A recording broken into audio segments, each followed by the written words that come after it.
दोस्तों, एक कस्बे में एक विधवा अंधी औरत रहती थी। उसका एक बेटा था जिसके पालन पोषण की सारी जिम्मेदारी उसके कंधों पर थी।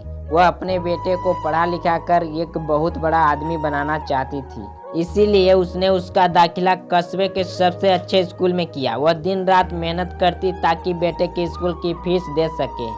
लड़के के स्कूल के बच्चे उसकी माँ के बारे में जानते थे। वे सब उसे अंधी का बेटा कहकर चिढ़ाते थे। लड़का इससे बहुत परेशान था। उसे अपनी माँ पर शर्म आने लगी थी। वह उसके साथ कभी भी आने जाने से कतराने लगा था। जब लड़का बड़ा हुआ तो उसकी शहर में अच्छी नौकरी लग गई। उसने अपनी माँ से वादा किया कि शहर में मकान लेकर वह उसे लेने आएगा, लेकिन वह शहर गया तो फिर लौटकर वापस नहीं आया। उसकी अंधी माँ उसका इंतजार करती रह गई। कई महीने बीत गए, लड़के की कोई खबर नहीं आई। कई महीने बीत गए, लड़के की कोई खबर नहीं आई। अंधी एक दिन उससे नहीं रहा गया और वह बेटे से मिलने शहर पहुंच गई। पूछते पूछते वह बेटे के ऑफिस पहुंची। वहां सिक्योरिटी गार्ड ने उसे रोक दिया। अंधी औरत ने गार्ड को अपने बेटे का नाम बताया और बोली कि उससे जाकर कह दो कि गांव से कोई मिलने आया है। गार्ड ने जाकर उसके बेटे को बताया। बेटे ने ऑफिस की खिड़की से देखा तो उसे अपनी माँ के गेट के बाहर खड़ी नजर आई। वो ऑफिस में सबके सामने अपनी माँ की वजह से शर्मिंदा नहीं होना चाहता था। उसने कहला दिया कि वह ऑफिस में नहीं है। अंधी औरत वहां से चली गई। शाम को वह लड़का ऑफिस से घर जाने के लिए निकला।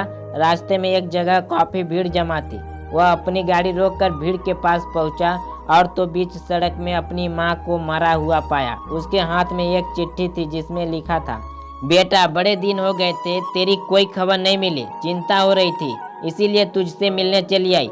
तू तो अब बड़ा आदमी बन गया है। तुझसे मिलना अब शायद मुझसे गरीब की किस्मत नहीं है, लेकिन मैं बहुत खुश हूँ। तेरे लिए तूने अपना ही नहीं मेरा सपना भी पूरा किया है।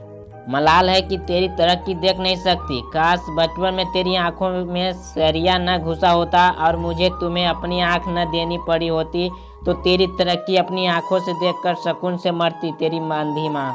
ये पढ़कर लड़का फुट फुट कर रोने लगा। जिस अंधी माँ पर उसे शर्म आती थी, उसने उसके लिए कितना बड़ा बलिदान किया था। वो आत्मग्लानि से भर उठा और जिंदगी भर खुद को माफ नहीं कर पाया। तो दोस्तों, इस कहानी से शिक्षा मिला कि माता पिता अपने बच्चों के लिए अपना सर्वस्व न्यौछावर कर देते हैं। उनका हमेशा सम्मान करना चाहिए। तो दोस्तों, ये कहानी कैसा लगा कमेंट सेक्शन में ज़रूर बताएं। अगर हमारे चैनल पर नए हो तो हमारे चैनल को कर लीजिए सब्सक्राइब और बेल आइकन को कर लीजिए प्रेस, ताकि जो भी मैं इस चैनल पर वीडियो अपलोड करूँ सबसे पहले नोटिफिकेशन आप